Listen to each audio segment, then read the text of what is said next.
قرآن و سنت کی روشنی میں۔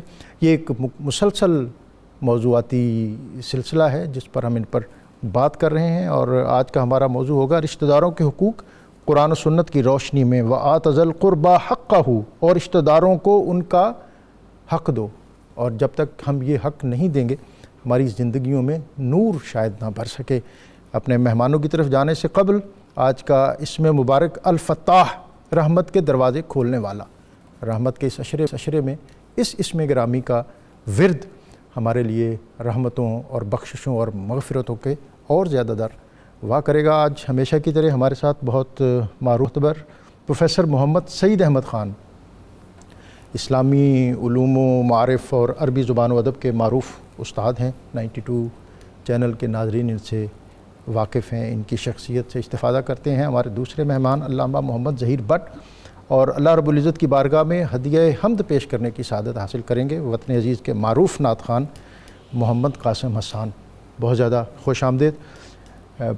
میں پروفیسر صاحب جاننا چاہوں گا کہ سب سے پہلے تو رشتے کی تعریف کے، رشتہ یا رشتہ داری یہ کیا ہے اور کون لوگ اس کی تعریف میں آتے ہیں؟ بسم اللہ الرحمن الرحیم۔ بہت شکریہ ڈاکٹر صاحب۔ اللہ رب العزت نے جب سیدنا آدم علیہ السلام کو اپنے دست قدرت سے بنایا، ان میں روح پھونکی، تو قرآن کریم میں جہاں کہیں بھی یہ ذکر ہوا کہ ہم نے تمہیں ایک مرد اور ایک عورت سے بنایا ہے، سبحان اللہ، فرمایا کہ وَاتَّقُوا اللَّهَ الَّذِي تَسَاءَلُونَ بِهِ وَالْأَرْحَامَ۔ یہ جو الارحام ہے، اس کو یعنی رحم ملانا، کف، ایک باپ سے ایک ماں سے جو اولاد آگے چلتی ہے، اِنَّا خَلَقْنَاكُم مِّن ذَكَرٍ وَأُنثىٰ وَجَعَلْنَاكُمْ شُعُوبًا وَقَبَائِلَ لِتَعَارَفُوا۔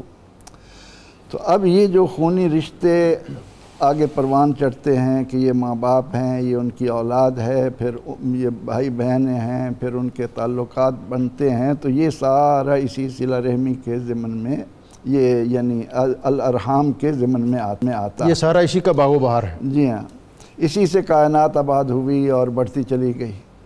تو اب اس میں وہ جو ایک شعب ہے، قوم ہے، قبیلہ ہے، ہر ایک قبیلے بنائے گئے، تو ان قبیلوں میں کوئی چچا ہے، کوئی ماموں ہے، کوئی دادا ہے، کوئی نانا ہے، یہ سارے رشتوں کا ایک سلسلہ چلتا ہے۔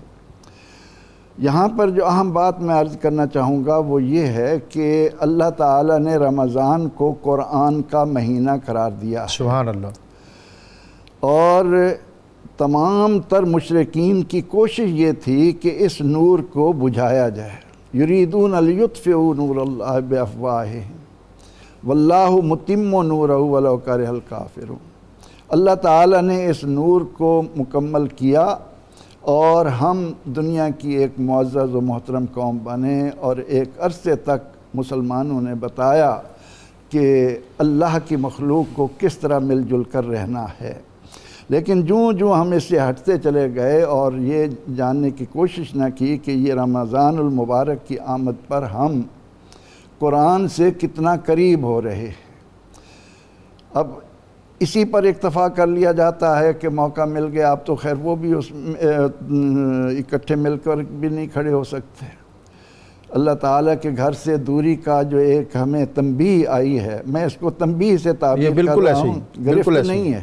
پہلے بلاوا آتا تھا، ہم نہیں جاتے تھے، اب انہوں نے اس نے دروازے بند کر دیے۔ جی ہاں، گرفت تو ہوتی ہے کہ اِنَّ بَطْشَ رَبِّكَ لَشَدِيدٌ، پھر اس میں کوئی بچتا نہیں۔ یہ تنبیہ ہے کہ تم اس طرف آؤ، تو یہ ہماری خوش نصیبی ہے کہ ہم رمضان المبارک میں موجود ہیں، اور یہ قرآن کا مہینہ ہے، اور قرآن کریم نے اس صلہ رحمی کے ضمن میں، اس رشتہ داری کے ضمن میں جو ہمیں تعلیمات دی ہیں، اور نبی اکرم رحمت عالم صلی اللہ علیہ وسلم نے اپنے عمل سے اس کا جو نمونہ ہمارے سامنے رکھا، اس کو اگر اختیار کیا جائے تو تمام تر مسائل اس سے حل ہو جاتے ہیں۔ سبحان اللہ، کیونکہ اللہ تعالیٰ نے ہر قبیلے میں، ہر قوم میں امراء بھی رکھے ہیں، غرباء بھی رکھے ہیں، اور ہر قبیلے کے لوگ جو مالدار ہیں وہ قرآن و سنت کی روشنی میں اپنے عزیزوں کا، اپنے کمزور بھائیوں کا خیال رکھیں تو معاشرے کے اندر کوئی کسی قسم کی کھڑکھڑاہٹ پیدا ہو ہی نہیں سکتی۔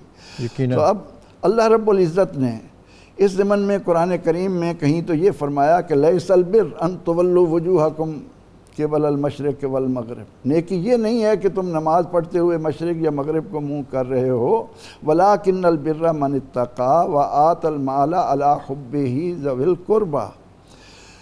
اللہ تعالیٰ نے قرآن پاک میں کتنے مقامات پر اہل ایمان کو، اولاد آدم کو یہ حکم دیا کہ تمہارے لیے سب سے مقدم تمہارے عزیز، تمہارے اقارب ہیں۔ لیکن بد نصیبی جیسے آپ ذکر کر رہے تھے کہ ہم ہوا و ہوس کے بندے بن کر حرص کی اس دلدل میں جتنا پھنستے چلے جا رہے ہیں اتنے ہی ہمارے رشتے ختم ہو رہے ہیں۔ خود غرضی، مفاد پرستی، مال و زر کا حرص، یہ وہ چیزیں ہیں جنہوں نے رشتہ داروں کو آنکھوں سے اوجھل کر دیا ہے۔ ہر آدمی اپنے مفادات کا تحفظ کرتے ہوئے اس طرح سے چلتا ہے کہ مجھے اس سے فائدہ کیا ہونا ہے، میرے دنیاوی اغراض اس کے ساتھ کتنے وابستہ ہیں۔ اگر اپنے رشتہ داروں میں نہیں ہیں تو وہ ان کو سلام کرنے کا بھی روادار نہیں۔ اور کہا بھی یہ جاتا ہے کہ اقارب کل اقارب، یعنی یہ جو مثل ہے کہ قریبی بچھو ہیں، شریکہ کہاں پیدا ہو رہا ہے؟ ہمارے ہاں جو شریکہ کی بات کی جاتی ہے وہ کہاں، قریبی رشتہ داروں میں ہی پیدا ہو رہا ہے۔ نبی اکرم رحمت عالم صلی اللہ علیہ وسلم جلوہ فروز ہیں، اور صحابہ رضی اللہ عنہم سے آپ فرماتے ہیں کہ میری اس مجلس میں اگر کوئی قطع تعلق کرنے والا، اپنے رشتہ داروں سے دوری اختیار کرنے والا ہے تو وہ یہاں سے اٹھ کر چلا جائے۔ اللہ۔ آپ صلی اللہ علیہ وسلم کے اس ارشاد پر ایک شخص اٹھا اور تھوڑی دیر کے لیے چلا گیا، کچھ دیر کے بعد پھر وہ واپس آیا۔ حضور سید عالم صلی اللہ علیہ وسلم نے ان سے پوچھا کہ تم اٹھ کر کیوں چلے گئے تھے، کوئی اور تو نہیں گیا؟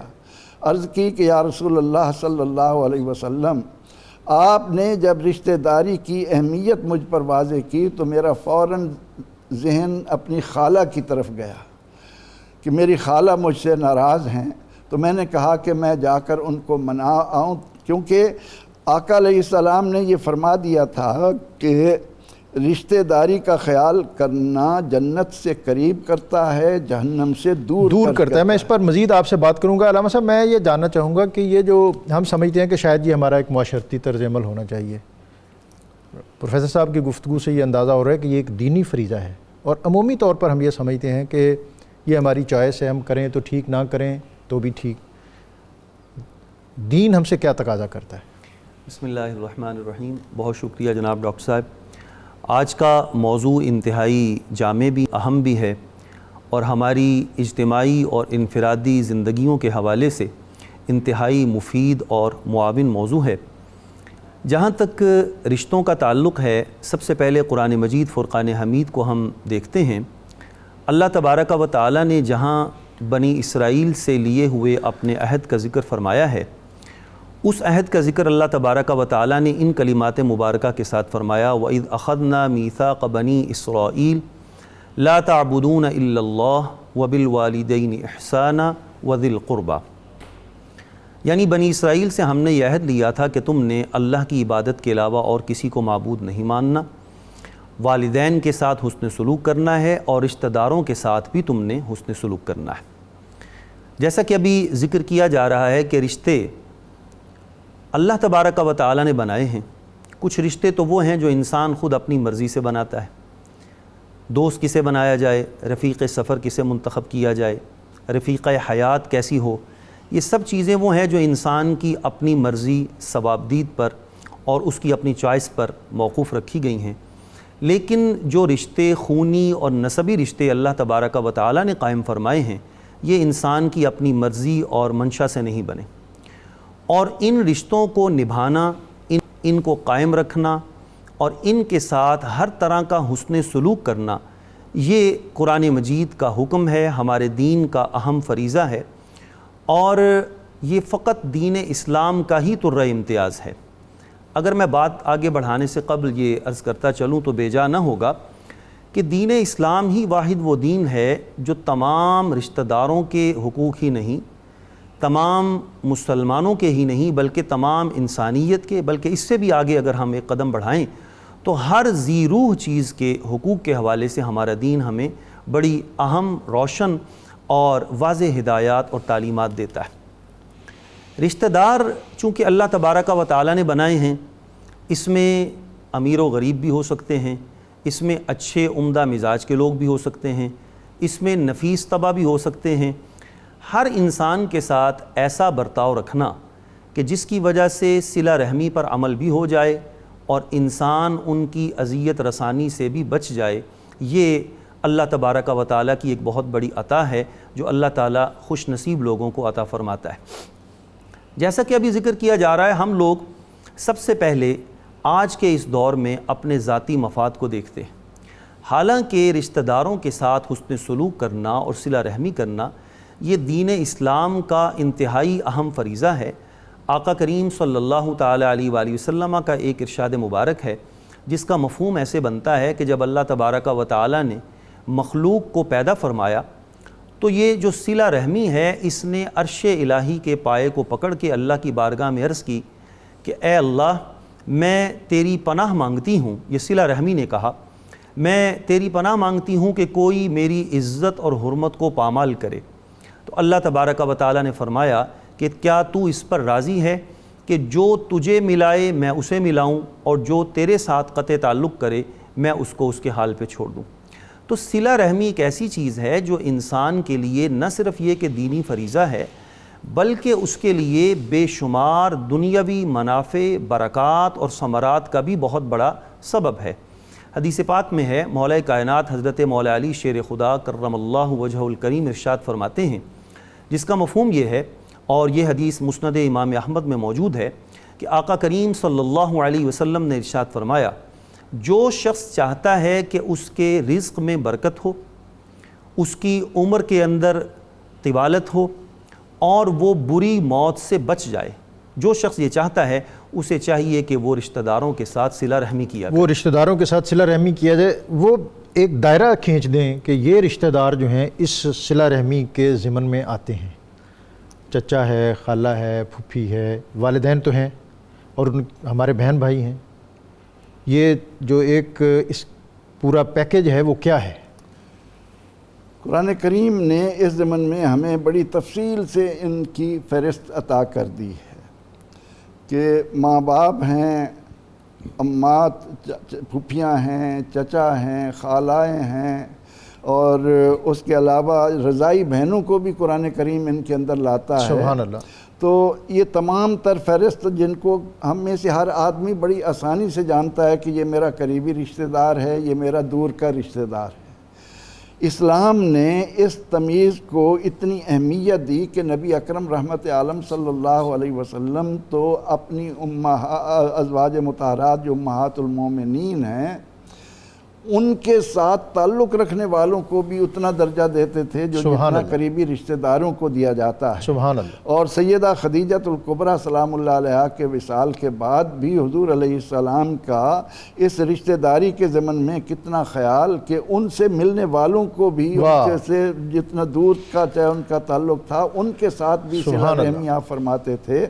اور پھر آپ یہ دیکھیں کہ آپ نے جب سیدہ حلیمہ سعدیہ سلام اللہ علیہا کے پاس وقت گزارا، وہ جب آتی تھیں ان کو کتنی اہمیت دی جاتی تھی کہ سیدہ خدیجۃ الکبریٰ ان کا اونٹ مال سے بھر دیتی تھی کہ ان کے ساتھ یہ تعلق ہے۔ سبحان اللہ۔ ہم قرآن کریم میں جب غور کرتے ہیں تو وہ ہمیں اس بات پر واضح کرتا ہے کہ جس آدمی کے دل میں اللہ کی رضا کی طلب ہے، جو شخص اس معاشرے کو فلاحی معاشرہ بنانے کی تڑپ رکھتا ہے۔ اب سورہ روم میں کیا خوبصورت ارشاد ہے باری تعالیٰ کا کہ فَآتِ ذَا الْقُرْبَى حَقَّهُ، کہ قریبی کو اس کا حق دو، ذَلِكَ خَيْرٌ لِّلَّذِينَ يُرِيدُونَ وَجْهَ اللَّهِ، یہ ان لوگوں کے لیے جو اس بات کے متمنی ہیں کہ انہیں اللہ کی رضا حاصل ہو، ان کے لیے بہتر ہے۔ وَأُولَئِكَ هُمُ الْمُفْلِحُونَ۔ تو میں ایک طالب علم کے طور پر جب ان باتوں میں غور کرتا ہوں تو میں دیکھتا ہوں کہ معاشرے کی فلاح کا دار و مدار ہی اس بنیادی نقطے پر ہے کہ اپنے رشتہ داروں کا پورا خیال رکھا جائے۔ آج کے دور کو دیکھیے کہ جب ہم ایک ایسی پریشانی میں مبتلا ہوئے ہیں اور اس میں ہم اس جانب نکل گئے کہ جی لوگوں سے ہم سوال کریں، وہ ہماری مدد کریں، اس کی بجائے اگر اس بات کا اہتمام کیا جاتا کہ ہر فیملی اپنے اپنے غریب رشتہ داروں کا خیال رکھے، ایک ایک خاندان دو دو گھرانوں کو بھی سنبھال لے، تو ہمیں کسی کے سامنے ہاتھ پھیلانے کی ضرورت پیش نہیں یہ آ ان کی سکتی۔ ڈیوٹی ہے، ذمہ داری ہے، یہ ان کی ذمہ داری ہے، یعنی اس کے بارے میں مواخذہ ہوگا، ان سے پوچھ گچھ ہوگی۔ ایک شخص آیا، اس نے عرض کی یا رسول اللہ صلی اللہ علیہ وسلم میرا فلاں عزیز جو ہے وہ ضرورت مند ہے، کیا میں اس کی ضرورت کو پورا کروں؟ تو آپ صلی اللہ علیہ وسلم نے فرمایا کہ اس پر تو اللہ تعالیٰ نے تیرے لیے 2 حق رکھے ہیں، یعنی وہ اسلام جو ہمیں یہ تعلیم دیتا ہے کہ من بات جارہ ما آمن بی من بات جارہ جائع، وہ شخص مجھ پر ایمان ہی نہیں لایا جس کا پڑوسی رات کو بھوکا سو گیا۔ اللہ اکبر۔ جو اسلام پڑوسی کے بھوکا رکھنے کی اجازت نہیں دیتا، وہ قریبی رشتہ داروں کے بارے میں کیسے اس بات کو اگنور کر سکتا ہے کہ آپ ان کا خیال نہ رکھیں؟ یہ ٹھیک ہے جی، بات یہ اب سمجھ آ گئی کہ رشتہ دار جو ہیں جن کو اللہ رسول نے جن کا تعین کیا ہے، جو آپ کے نسب کے، خون کے اور سسرالی، یہ نسبم و اور صہرا۔ پھر دوسرا یہ ہے کہ اس سے بھی آگے بڑھ کر جیسا آپ نے فرمایا کہ جو والدین کے تعلق دار ہیں، دوست ہیں، ان کا بھی عزت اعزاز اکرام اور ان کا خیال رکھنا۔ اب اس سے آگے بات یہ بنتی ہے علامہ صاحب کہ رشتہ دار ہم کہتے ہیں کہ جی ٹھیک ہے، اس کے ساتھ ہماری بنتی ہے، اس کا خیال رکھیں، اور یہ تو ہمارے لیے ہمیشہ اذیت کا باعث ہی بنا ہے، تو ایسی صورت میں پھر ہمارا طرز عمل کیا ہونا چاہیے؟ ڈاکٹر صاحب اس سلسلے میں سب سے پہلے اگر ہم یہ دیکھیں کہ اللہ تبارک و تعالیٰ نے رشتوں کے ساتھ جو تعلق قائم رکھنا ہے اس کی بنیاد اپنی رضا اور اجر و ثواب کو رکھا ہے، دنیاوی منافع کو نہیں رکھا۔ اگر یہ بات ہمیں سمجھ میں آ جائے تو پھر کسی سے کوئی گلہ شکوہ اور شکایت باقی نہیں رہے گی۔ جیسا کہ یہ بات ابھی بتائی جا رہی ہے کہ ہم رشتوں کا لحاظ رکھتے ہوئے سب سے پہلے اپنے منافع کو دیکھتے ہیں۔ آج کل کے اس دور میں ہماری خود غرضی، مفاد پرستی اور دنیا کی حرص و ہوس نے ہمیں اتنا جکڑ رکھا ہے کہ ہم سب سے پہلے یہ دیکھتے ہیں کہ ہمیں اس سے فائدہ کیا ملے گا، اس شخص نے ہمارے ساتھ آج سے پہلے کیسا برتاؤ کیا تھا، ہم اس کے ساتھ کیسا کریں گے، عدلے کا بدلہ کیسا دیں گے۔ یہ ساری باتیں ایسی ہیں جو ہمیں اس اجر و ثواب سے دور لے جاتی۔ میں ایک چھوٹی سی مثال عرض کرنا چاہتا ہوں۔ ایک تو رشتہ داروں کو ان کا حق دینے کا حکم ہے قرآن پاک میں، اس کے علاوہ تحفے تحائف دینے کا بھی حکم ہے، اور اس کو محبت میں اضافے کا باعث بھی قرار دیا گیا ہے۔ ہم تحفہ کیسے دیتے ہیں؟ ہم اپنے معاشرے میں دیکھتے ہیں کہ جب ہم تحفہ دینے لگتے ہیں تو سب سے پہلے ہمارے گھر سے ہی آواز اٹھتی ہے کہ یہ کوئی موقع نہیں ہے تحفہ دینے کا، کچھ مہینے ٹھہر جائیں، ان کی بیٹی کی یا بیٹے کی ابھی شادی ہونے والی ہے، اس موقع پہ ہم دیں گے تو ساری فیملی کو پتہ بھی چلے گا اور ہمارا نام بھی ہوگا، واہ بھی ہوگی۔ تو وہ جو تحفہ فقط رضائے الہی کے لیے دیا جاتا ہے، جس کا مقصد ایک مومن کو خوش کرنا اور اجر آخرت حاصل کرنا ہے، ہم اس سے محروم ہو جاتے ہیں۔ یہی وجہ ہے کہ ہمارے ہاں نیوتا کی جو ایک رسم چل رہی ہے، جس میں پرانے کئی سالہ رجسٹر جو ہیں وہ پوری فیملیوں میں محفوظ رکھے جاتے ہیں، وہ کھولے جاتے ہیں، اور پھر گلے شکوے اور شکایتوں کی ایک لمبی چوڑی فہرست شروع ہو جاتی ہے کہ ہم نے تو اس کے ساتھ ایسا برتاؤ کیا تھا اور یہ ہمارے ساتھ ایسا برتاؤ کر رہا ہے۔ یہ وہ ساری چیزیں ہیں جو ہمیں اس اجر و ثواب سے دور لے جاتی۔ تو اگر ہم رشتوں اور کی جن بنیاد کی ساری زندگی آپ نے بات نہیں سنی ہوتی یا آپ نے ضرورت محسوس نہیں کی ہوتی، پھر ان کو منانے کا موقع آ جاتا ہے۔ جی بالکل، کہتے ہیں کہ لوگ شادی مناتے ہیں، یہ پھوپھیاں پھر خالوں کو منانے پڑتا ہے۔ جی یہ بھی ڈاکٹر صاحب ایک دور تھا کہ جب لوگ منایا کرتے تھے، وہ کہتے تھے بارات گھر سے نکلے گی نہیں جب تک ہمارے چچا تایا ماموں آئیں گے نہیں۔ اب تو لوگ کہتے ہیں جی کوئی آتا ہے تو آئے، کوئی نہیں آتا تو نہ آئے، ہمیں اس کی کوئی پرواہ نہیں ہے۔ آج وہ نہیں آئے، کل کو ہم نہیں جائیں گے۔ آج کوئی ایک قدم ہم سے دور ہٹتا ہے، ہم 100 قدم دور ہٹ جائیں گے۔ یہ وہ ساری باتیں ہیں کہ جو آج کے اس مفاد پرستی کے دور میں ہم نے اپنے اوپر طاری کر لی ہیں، وگرنہ رشتہ داروں کے بارے میں جو حسن سلوک کا ہمیں حکم ہے، آقا کریم صلی اللہ تعالیٰ علیہ وآلہ وسلم کا ایک ارشاد مبارک اس حوالے سے بہت واضح ہے۔ اس کا مفہوم یہ ہے کہ وہ شخص صلہ رحمی کرنے والا نہیں جو عدلے کا بدلہ دیتا ہے۔ کسی نے اس کے ساتھ اچھائی کی تو اس نے بھی بدلے میں کر دی۔ فرمایا صلہ رحمی کرنے والا وہ ہے کہ جو اس کے ساتھ قطع تعلق کرے، یہ اس کے ساتھ اپنا رشتہ جوڑے۔ اور شیخ سعدی رحمۃ اللہ تعالیٰ علیہ کا ایک مشہور زمانہ شعر ہے، آپ فرماتے ہیں بدی را بدی سہل باشد جزا اگر مردی احسن الی من اسا. برائی کا بدلہ برائی سے دینا بڑا آسان کام ہے. اگر تو جوان مرد ہے تو پھر جو تیرے ساتھ برائی کرے تو اس کے ساتھ اچھائی کر کے دکھا. آقا کریم صلی اللہ تعالیٰ علیہ وآلہ وسلم کے بہت سے ارشادات مبارکہ اس پر موجود ہیں. آپ کا اپنا اسوہ حسنہ بھی ہمارے لیے بہت بڑا رہنما ہے. لیکن انتہائی ہماری محرومی کی بات یہ ہے کہ ہم نے قرآن و سنت کی تعلیمات کو پس پش ڈال دیا ہے. سوائے چند خوش نصیبوں کے ہم یہی سمجھتے ہیں کہ ہماری رشتہ داری فقط اپنے بیوی بچوں کے ساتھ. ایسے بھی بد نصیب لوگ ہیں جو ماں باپ کو بھی، اپنے سگے بہن بھائیوں کو، اور دور پار کے رشتہ داروں کی تو بات ہی آپ چھوڑ دیجئے، اپنے سگے قریبی رشتہ داروں کے بھی حقوق غصب کرنا اور حق تلفی کرنا یہ ان کا ایک وتیرہ بن چکا ہے. حالانکہ یہ ایک ایسی چیز ہے کہ جس کی سزا آخرت میں جو ہوگی وہ تو ہوگی ہی صحیح. ایک حدیث پاک کا مفہوم یہ ہے کہ 2 جرم ایسے ہیں کہ جن کی سزا اللہ تبارک و تعالیٰ دنیا میں بھی عطا فرماتا ہے. ایک ان میں سے بغاوت ہے اور دوسری چیز ان میں سے قطع رحمی ہے. اور قطع رحمی اس قدر اللہ تبارک و تعالیٰ کے غضب کا باعث ہے کہ اللہ تبارک و تعالیٰ نے قرآن مجید میں جن لوگوں کا ذکر نقض عہد سے کیا کہ یہ اللہ سے کیے ہوئے وعدوں کو توڑتے ہیں، ان کا ذکر کرتے ہوئے فرمایا الذین ينقضون عہد اللہ من بعد میثاقہ ویقطعون ما امر اللہ بہ ان یوصل.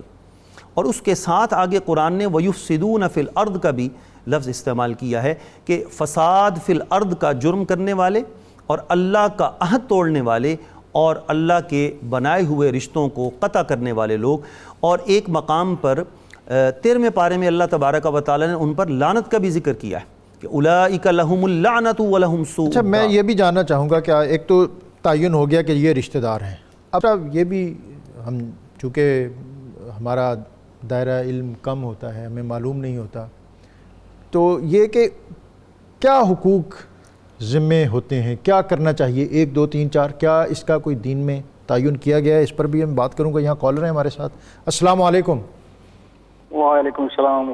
جی محمد حسن صاحب ڈی آئی خان سے آپ کو خوش آمدید. جی ہاں سر جی، خیر خیریت ہے؟ جی الحمدللہ. کیا کہنا چاہتے ہیں؟ سوال ہے رشتہ داری اور دوستی میں کیا فرق ہے؟ ہاں، بڑا اہم سوال ہے. رشتہ داری اور دوستی میں کیا فرق ہے؟ رشتہ داری پہلے تو یہ ہوتی تھی کہ ہم لوگوں کو باہمی محبت میں دیکھتے تھے تو کہتے تھے کہ یہ ان کا پیار اور محبت ایسے ہے جیسے سگے بھائی ہوتے ہیں.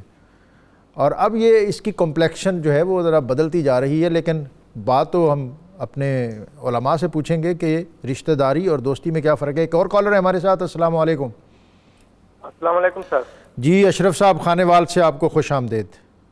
خیریت سر. سر میں یہ پوچھنا چاہتا تھا کہ اب تایا کی بیٹی ہے سر، وہ اپنے والدین کی، بھائیوں کی یا ہم سب رشتہ داروں کی مرضی کے بغیر اگر وہ رشتہ کرنا چاہتی ہے اور وہاں پر ہمارے خاندان کی بھی جو ہے نا وہ بے عزتی کا مسئلہ بن رہا ہے، تو کیا ان رشتہ داروں سے اللہ تعالیٰ کی جا سکتی ہے یا ان گھر والوں سے جو مرضی میں پھر شامل بھی ہو جائیں کہ چلے یہ جو کر رہی ہے اس کو کرنے دو؟ جی علماء سے پوچھیں گے کہ خاندان کی بیٹی، تائے کی بیٹی، وہ اپنی مرضی سے یا ان کی فیملی اس کی اپنی مرضی سے شادی کرنا چاہتی ہے، باقی جو خاندان کے یونٹ ہیں وہ اس کو پسند نہیں کرتے، اس پر ہم قطع تعلق کریں یا ہمارا کیا رویہ ہونا چاہیے؟ ایک اور کالر ہے ہمارے ساتھ. جی ملک ارشد صاحب لاہور سے، خوش آمدید آپ کو. السلام علیکم. جی وعلیکم السلام. جی ملک صاحب. اللہ رب العزت آپ کو عافیت عطا فرمائے اور آپ اپنے حفظ و امان میں رکھے. آمین. میرا سوال یہی تھا کہ میرے محسن بتا رہے تھے کہ رشتہ داروں کے جو انسان پر حقوق ہیں اسی بارے میں اللہ تعالیٰ نے بار امانت اٹھوایا ہے انسان کو، جس میں غلام رسول صاحب نے کہا ہے کہ بار امانت چاہ نہ سکے زمین فلک بچے انف ظلم جو اٹھایا ان کو ہے تمہارے. سر اس کا ذرا تفصیل سے بتا دینا ہے. شکریہ. جی یہ بار امانت کیا ہے اور اس کے بارے میں جو ہمارے معاشرتی رویے ہیں اور دینی اقدار ہیں وہ کیا ہیں، ان پر ابھی ان سوالوں پر ہم بات کریں گے. اور آج اب گفتگو کرتے ہوئے ہمیں جو علماء نے بتایا اور آخری بات جو شیخ سعدی کے حوالے سے بھی علامہ ظہیر بٹ صاحب نے کہی کہ لوگوں کے برے طرز عمل کا جواب برے طرز عمل سے دینا یہ تو عام ہے. اچھی بات تو یہ ہے کہ کسی کی برائی کے مقابلے میں تم اچھائی سے پیش آؤ. اور حضرت خواجہ نظام الدین اولیاء سے ان کے کسی مرید نے آ کر اپنے کسی رشتہ دار کی بدخواہی کا ذکر کیا اور کہا کہ وہ تو ہر وقت میرے راستے میں کانٹے ہی بچھاتا رہتا ہے. تو آپ نے فرمایا کہ اگر اس کے کانٹوں کے جواب میں تو نے بھی کانٹے ہی رکھنے شروع کر دیے تو اللہ کی یہ زمین جو ہے یہ تو کانٹوں سے بھر جائے گی. اور صوفیہ کا جو طرز عمل ہے وہ عام لوگوں سے اس طرح مختلف ہے کہ وہ کہتے ہیں کہ لوگ اچھے سے اچھا اور برے سے برا سلوک کرتے ہیں، لیکن صوفیہ اور ان کے ماننے والے وہ یہ تعلیم دیتے ہیں کہ تم اچھوں سے تو اچھے ہوتے ہی ہو، مزہ تب ہے کہ بروں کے ساتھ اچھا ہو. تو آج ہم قرآن و سنت کی روشنی میں رشتہ داروں کے حقوق اس پر بات کر رہے ہیں. یہاں وقت ہے ایک بریک کا، بریک سے واپس آئیں گے تو ان سوالوں کے جواب بھی لیں گے اور اس موضوع کے حوالے سے مزید رہنمائی بھی لیں گے.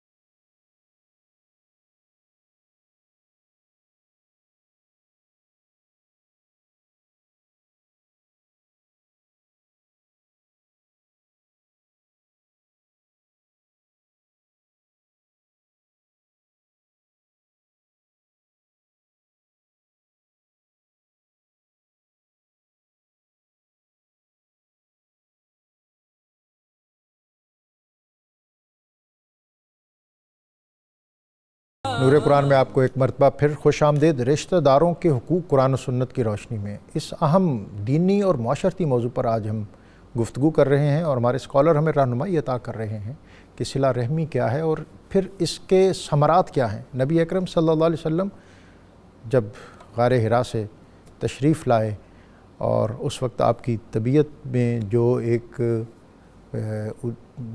آپ پر جو کیفیت طاری تھی اس کو دیکھتے ہوئے حضرت خدیجہ الکبریٰ رضی اللہ تعالی عنہا آپ نے جن جامع اور خوبصورت الفاظ سے آپ کی تعریف کی، آپ کی ڈھارس بندھائی، فواللہ لا یحزیک اللہ ابدا، کہ اے محمد صلی اللہ علیہ وسلم اللہ تعالیٰ آپ کو کبھی ضائع نہیں کرے گا، اس لیے کہ انک لتصل الرحم وتحمل الکل وتکسب المعدوم، کہ آپ صلہ رحمی کرتے ہیں، آپ رشتہ داروں کے حقوق ادا کرتے ہیں. اور یہ وہ وقت ہے کہ جب نبی اکرم صلی اللہ علیہ وسلم پہلی وحی کے ساتھ مکہ کی وادی میں اتر رہے تھے، اور اس سے پہلے کی جو 40 سالہ آپ کی زندگی ہے اس میں آپ کا طرز عمل کیا تھا، اسلوب زیست کیا تھا، اس پر سیدہ خدیجہ الکبریٰ رضی اللہ تعالی عنہ آپ نے یہ کہہ کر مہر تصدیق ثبت کی. اور سیرت طیبہ کا یہ بہت نمایاں باب ہے کہ نبی اکرم صلی اللہ علیہ وسلم نے اپنے رشتہ دار جو تھے ان کو کس طرح ان میں محبتیں تقسیم کی. اور حضرت خدیجہ الکبریٰ رضی اللہ تعالی عنہ آپ نے یہاں جو فرمایا کہ انک لتصل الرحم وتحمل الکل وتکسب المعدوم، اور حالی نے کہا کہ وہ نبیوں میں رحمت لقب پانے والا، مرادیں غریبوں کی بر لانے والا، مصیبت میں غیروں کے کام آنے والا، وہ اپنے پرائے کا غم کھانے والا. آج اس نبی رحمت صلی اللہ علیہ وسلم کے ماننے والوں کو انہی نقوش پا سے روشنی اور رہنمائی حاصل کرنی چاہیے. پروفیسر صاحب یہ سوال ہیں، اس میں کچھ ذاتی بھی ہیں اور کچھ اجتماعی بھی ہیں. میں چاہتا ہوں کہ آپ ان پر اپنی رائے دے دیں اور علامہ صاحب اپنی رائے دے دیں. کیا سوالات ہیں؟ ایک تو یہ تھا کہ ایک نے سوال کیا کہ فیملی میں بیٹی ہے، وہ اس کا کہیں رشتہ ان کے خاندان یا اس گھر والے کہیں کر رہے ہیں، خاندان کے دوسرے افراد اس سے مطمئن نہیں ہیں یا اتفاق نہیں کرتے، ایسی صورت میں ہمارا رویہ کیا ہونا چاہیے؟ اس بات کا ہمیں ہر حال میں خیال رکھنا ہے کہ اللہ تعالیٰ نے ہر فرد کو انفرادی طور پر جو اختیارات دیے ہیں انہیں غصب کرنے کا حق کسی کو نہیں دیا جا سکتا. اب پسند ناپسند شادی کے ضمن میں ہماری نہیں ہونی چاہیے.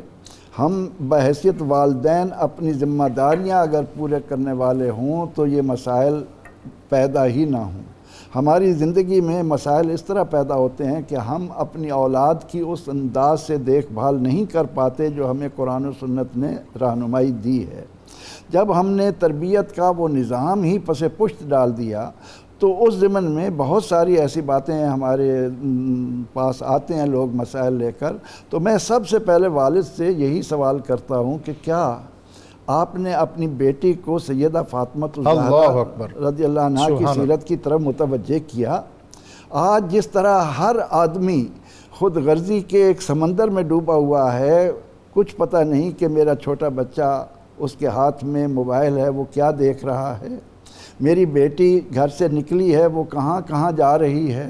جب ہم ان چیزوں کی طرف نہیں دیکھتے اور ہر آدمی اپنے طور پر ہے، تو اس وقت اگر کوئی آدمی اپنی بیٹی کا رشتہ کسی ایسی جگہ پر کرتا ہے تو دوسرے رشتہ داروں کو اس پر ناراض ہونے کی بجائے صلح کی طرف آنی چاہیے، کیونکہ اس زندگی میں تجربے کی بنیاد پر میں یہ کہہ سکتا ہوں کہ ہماری تمام تر معاشرتی فساد کی بنیاد رشتوں کو پس پشت ڈالنا ہے۔ کیا آج اس بات پر تو ہمیں احساس ہو رہا ہے کہ فلاں شخص اپنی بیٹی کی شادی اپنی مرضی سے کر رہا ہے؟ کیا اس سے پہلے ہم نے یہ بھی دیکھا کہ اس کو کسی چیز کی ضرورت تھی، یہ بیمار تھا، ہم اس کی بیمار پرسی کے لیے گئے، یہ ضرورت مند تھا، ہم نے اس کی ضرورت کا خیال رکھا؟ کیا ہم نے اس کو اپنے مشوروں میں پہلے شامل کیا؟ ان باتوں کی نہیں توجہ کی جاتی، اور جب کوئی ایسا مسئلہ آتا ہے تو اس کو اناق کا مسئلہ بنا کر ہم فسادات کو شروع کر دیتے ہیں۔ علامہ صاحب یہ کوشچن یہ آیا تھا کہ رشتے اور دوستی میں کیا فرق ہے؟ ڈاکٹر صاحب جیسا کہ یہ بات پہلے بھی میں عرض کر چکا ہوں کہ دوستی وہ چیز ہے جو انسان اپنی مرضی سے جس کا انتخاب کرتا ہے۔ رشتے خالق کائنات نے بنائے ہیں، دوست بھی اگر اچھا مل جائے اور دوستی کے معیار پہ پورا اترے تو پھر یقیناً دوست کے ساتھ بھی حسن سلوک ہونا چاہیے۔ آقا کریم صلی اللہ علیہ وآلہ وسلم کا ارشاد مبارک ہے، المرء علی دین خلیلہ، انسان اسی دین پر ہوتا ہے جو اس کے دوست کا دین ہوتا ہے۔ فَلْيَنظُرْ أَحَدُكُمْ مَنْ يُخَالِلْ أو كما قال علیہ السلام، تو تمہیں دیکھنا چاہیے کہ تم کس کو اپنا دوست بنا رہے ہو۔ تو دوست اگر سیدنا ابوبکر صدیق رضی اللہ تعالی عنہ جیسا ہو، ان کا غلام ہو، تو یقیناً اس کے بھی بہت سارے حقوق ہیں، لیکن جو رشتہ دار ہیں یہ چونکہ اللہ تبارک و تعالی نے بنائے ہیں۔ اچھا، اختتامی جو اس کا مرحلہ ہے اس میں یہ ضرور جاننا چاہوں گا، ہم بالعموم مرض کا جو اس کی تشخیص ہے وہ کر لیتے ہیں، لیکن اس کے علاج تک پہنچتے پہنچتے تھوڑا تھک جاتے ہیں۔ یہ یہاں تک کی جو باتیں ہیں ہم اپنے خطبات میں بھی بتاتے ہیں۔ اب جیسا ابتدا میں آپ نے ذکر کیا کہ نبی اکرم صلی اللہ علیہ وسلم کی مجلس سے ایک شخص گیا اور پھر اس نے ازالہ کیا، تو میں یہ چاہوں گا کہ یہ جھگڑے جو آج یہ ہر گھر کی کہانی ہے، ہر خاندان کی کہانی ہے، رشتہ داروں کو نظر انداز کیا جاتا ہے، شادی بیاہ کے موقع پر ان سے جو سلوک کیا جاتا ہے وہ بھی کسی سے ڈکا چھپا نہیں ہے۔ ان جھگڑوں کو ختم کرنے کا اسلامی اسلوب اور طریقہ اور اسوہ رسول صلی اللہ علیہ وسلم وہ کیا ہے، یہ میں سوال جو ہے رہنمائی کے لیے آپ دونوں اسکالرز کے آگے رکھتا ہوں۔ اللہ رب العزت نے قرآن کریم میں اچھے لوگوں کی تعریف ان الفاظ میں فرمائی کہ اذا ما غاضبوا ہم یغفرون، یہ جب غصے کی حالت میں ہوتے ہیں تو پھر درگزر کی راہ اختیار کرتے ہیں۔ واہ، سرور دو جہاں صلی اللہ علیہ وسلم نے فرمایا یہ مشکل کام بتا رہے ہیں آپ ذرا۔ لیس الشدید بالسرعہ، پہلوان وہ نہیں ہے جو کسی کو اٹھا کر پچھاڑ دے، سبحان اللہ، بلکہ پہلوان وہ ہے جو غضب کے وقت، غصے کے وقت اپنے آپ پر قابو پائے۔ سبحان اللہ۔ تو ایک تو یہ ہے کہ معافی اور درگزر کا یہ راستہ اگر ہم اختیار کر لیں، پھر یہ کہ نبی اکرم رحمت عالم صلی اللہ علیہ وسلم سے جب ایک شخص آ کر یہ عرض کرتا ہے کہ یا رسول اللہ صلی اللہ علیہ وسلم، میرے جتنے رشتہ دار ہیں وہ میرے ساتھ بہت ہی برا سلوک کرتے ہیں، میں ان کے ساتھ اچھا سلوک کرنے کی کوشش کرتا ہوں، وہ اسے میری کمزوری سمجھ کر اور زیادہ مجھے تکلیف دیتے ہیں، تو کیا میں بھی ان کے جواب میں وہ رویہ اختیار کروں؟ تو آپ نے فرمایا کہ جب تم یہ کرتے رہتے ہو اللہ کی طرف سے ایک مددگار تمہاری پشت پر رہتا ہے۔ واہ، کہ نبی اکرم رحمت عالم صلی اللہ علیہ وسلم نے جو یہ فرمایا کہ یہ عمر میں برکت لاتا ہے اور اس سے معاش کے دائرے وسیع ہوتے ہیں، رزق وسیع ہوتا ہے، تو ابن مزاحم ایک مفسر ہیں، انہوں نے ایک بڑی خوبصورت بات کی، اگر ہمارے سننے والے توجہ فرمائیں، کہ وہ کہتے ہیں کہ قرآن کریم میں ہے کہ یمحو اللہ ما یشاء و یثبت، اللہ کے پاس کتاب ہے، جسے چاہے باقی رکھے جسے چاہے مٹا دے۔ تو وہ کہتے ہیں کہ بعض اوقات ایسا ہوتا ہے کہ ایک آدمی کی زندگی کے 3 دن باقی رہ گئے ہوتے ہیں اور وہ اس دوران اپنے رشتہ داروں کو مناتا ہے، ان کے ساتھ حسن سلوک سے پیش آتا ہے، تو اللہ تعالیٰ 3 دن کو 30 سال میں بدل دیتا ہے۔ اللہ، اور اسی طرح ایک آدمی کے 30 سال رہ رہے ہوتے ہیں، لیکن جب وہ رشتہ داروں کو دکھ دیتا ہے تو اس کی وجہ سے وہ 3 دن کر دیے جاتے ہیں، تو ہمیں اس بات کو اگر دل کی گہرائیوں سے کہ کتنے اہم شخصیت ہے اسلام کی، مشکل وقت آیا وہ ایک عزیز کی مدد کیا کرتے تھے تو انہوں نے اس پر روک دی۔ اللہ رب العزت نے قرآن کریم میں فرمایا وَلَا يَأْتَلِ أُولِو الْفَضْلِ مِنْكُمْ واہ وَالسَّعَةِ۔ واہ واہ واہ واہ، آسمانوں پر اس کا نوٹس لیا گیا ہے۔ جی علامہ صاحب، یہی بات ایک بات تو وہی جیسے کہ قبلہ پروفیسر صاحب فرما رہے ہیں، بہت اچھی بات ہے کہ ہمیں اس کے فوائد اور ثمرات پر نظر رکھنی چاہیے، وقتی اپنے فوائد اور ذاتی خواہشات کو بالائے طاق رکھتے ہوئے۔ دوسری ایک بہت بڑی وجہ میں سمجھتا ہوں کہ ہمارے گھر کے اندر جو ڈسکشن ہوتی ہے عام طور پہ، ماں باپ بیٹھ کر جب بچوں کے سامنے اپنے قریبی عزیزوں کی غیبت اور چغلیاں کرتے ہیں تو بچوں کے ذہن میں بھی اپنے ان رشتہ داروں کے بارے میں بڑے وہ منفی فیڈ کرتے ہیں، ذرا بچ کے رہنا ہے نا۔ جی بالکل، انہوں نے ایتھے سلوک کیتا ہے۔ تو وہ ساری باتیں بچے جب بچپن سے لے کر جوانی تک یہ ساری باتیں ماں باپ کے منہ سے سنتے رہتے ہیں اور پھر اس رویے میں کھچاؤ دیکھتے رہتے ہیں، تو پھر یہ چیز آگے نسلوں میں منتقل ہوتی ہے۔ اگر ہم چاہتے ہیں کہ یہ رویے ختم ہوں، محبت اور پیار بڑھے، تو پھر ہمیں ایک تو اپنی گفتگو جو ہے، اپنی نجی گفتگو، اس کو پاکیزہ بنانا چاہیے، اور اس کے ساتھ ساتھ یہ ہے کہ ہمیں اپنی تمام تر خواہشات کو اور مفادات کو بالائے طاق رکھتے ہوئے، قدم آگے بڑھاتے ہوئے ان تمام رشتہ داروں کے ساتھ جن سے کسی بھی وجہ سے ہماری ناچاقی ہو چکی ہے، ہم ان سے دوبارہ رشتے جوڑیں، اور اللہ اور اس کے رسول کی رضا کی خاطر، اس لیے کہ انسان کا جو ایمان ہے اس کی تکمیل آقا کریم صلی اللہ علیہ وآلہ وسلم کے ایک ارشاد مبارک کا مفہوم یہ ہے کہ من اعطى للہ ومنع للہ واحب للہ وابغض للہ فقد استکمل ایمان، او کما قال، کہ جو اللہ کے لیے دے اور اللہ ہی کے لیے روکے اور اللہ ہی کے لیے محبت کرے اور اللہ ہی کے لیے کسی سے نفرت رکھے، اس شخص کا ایمان مکمل ہو جاتا ہے۔ اگر رشتہ داروں سے کوئی تکلیف پہنچتی بھی ہے تو انسان اللہ کی رضا کے لیے اسے برداشت کرے۔ اس کے لیے سب سے بنیادی عنصر جو ہے وہ ہے تحمل، جو آج ہمارے معاشرے سے انقا ہوتا چلا جا رہا ہے۔ تحمل اور برداشت جس قدر ہوگا، عفو و درگزر جس قدر ہوگا، اسی قدر یہ صلہ رحمی جو ہے وہ پروان چڑھے گی، اور ہمارے معاشرے کے اندر آپ دیکھیں گے کہ جنت کا ایک نمونہ اور مثالی نمونہ ہمیں دکھائی دے گا۔ پروفیسر، آخری لمحہ ہے بالکل، تو آپ کوئی ہمیں آج کے اس پروگرام کو قرآن و سنت کی روشنی میں ڈاکٹر صاحب میں یہ عرض کروں گا کہ اگر ہم واقعتاً اس بات کے خواہش مند ہیں کہ ہمارا معاشرہ ایک فلاحی معاشرہ بنے، تو اس ضمن میں پہلی سیڑھی یہی ہے کہ ہم اپنے اندر اپنے قریبی عزیزوں کے جو حقوق ہیں، اگر وہ بھوکے ہیں ان کے کھانے کا اہتمام کریں، بیمار ہیں ان کی تیمارداری کریں، اگر کسی چیز کی انہیں ضرورت ہے وہ ان کو دینے کی کوشش کریں۔ یہ ان کے حق ہیں، یہ ان کے حقوق ہیں، یہ ان کے حقوق ہیں۔ اگر کوئی بیمار ہے ہم اس کی تیمارداری نہیں کرتے، مر جاتا ہے اس کے جنازے میں نہیں جاتے، خوشی میں بلاتا ہے ہم اس میں شریک ہونا اپنی انا کا مسئلہ بنا لیتے ہیں، تو اس ضمن میں یہ چیزیں معاشرے کو برباد کرتی ہیں۔ ہمیں حضور نبی اکرم رحمت عالم صلی اللہ علیہ وسلم کا کتنی اہم بات ہے کہ آج ہمیں کوئی دانا آدمی کہتا ہے کہ اس مصیبت سے بچنے کا طریقہ یہ ہے کہ تم ماسک پہنو، ہم نے اسے کتنی اہمیت دی ہے۔ اگر یہی اہمیت ہم اللہ اور اس کے رسول کو دے دیں، ان کے احکامات میں اپنی دنیا اور آخرت کی خیر کو تسلیم کر لیں، تو یقینی طور پر ہمارا معاشرہ بلندیوں پر جائے گا۔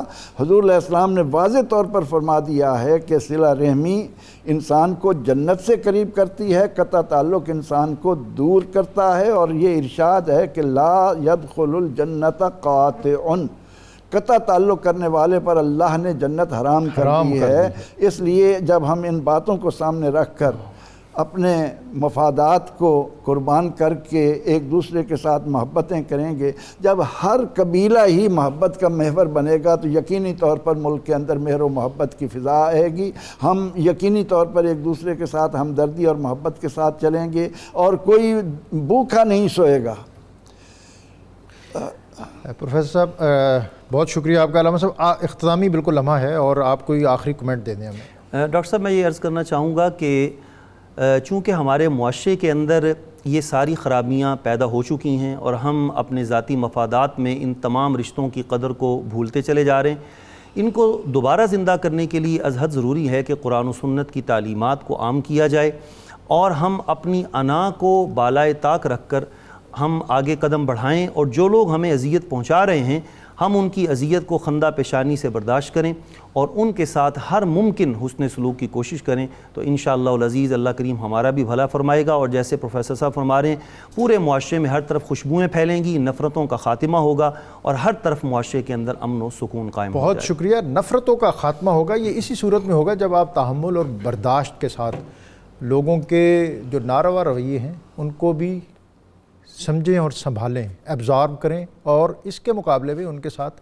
اچھا سلوک کریں۔ اور جو آج کل ایک تو جسمانی مدافعتی نظام، امیونٹی سسٹم جو ہمارے اندر جو برے وائرسز کا مقابلہ کرتا ہے، اس کی بڑی بات ہوتی ہے کہ جی یہ سٹرونگ ہونا چاہیے تاکہ جو ہم پر حملہ آور ہوتے ہیں، مختلف جو ویوز آتی ہیں وہ ان کا مقابلہ کرتا ہے۔ اسی طرح ہمارا جو اسپرچول امیونٹی سسٹم ہے، جو ہمارا باطنی مدافعتی نظام ہے، اس کو بھی مضبوط ہونا چاہیے، اور ہمیں ایسے ہی لوگوں کے چھوٹے چھوٹے جو جملے ہیں، باتیں ہیں، ان سے اپنی طبیعت کو بوجھل نہیں کرنا چاہیے، بلکہ نبی اکرم رسول محتشم صلی اللہ علیہ وسلم کا وہ جو اسوہ ہے جو آپ نے ہمیں عطا کیا، اور پھر اس وقت عطا کیا جب آپ کو اللہ تعالیٰ نے جو ایک ریاست مدینہ کی سطوت اور شان و شوکت تھی وہ بھی عطا فرما رکھی تھی، اور آپ ایک فاتح کی حیثیت سے مکہ میں داخل ہو رہے تھے، اور مکہ کے باہر جو آخری پڑاؤ تھا اس میں حضرت ابوبکر صدیق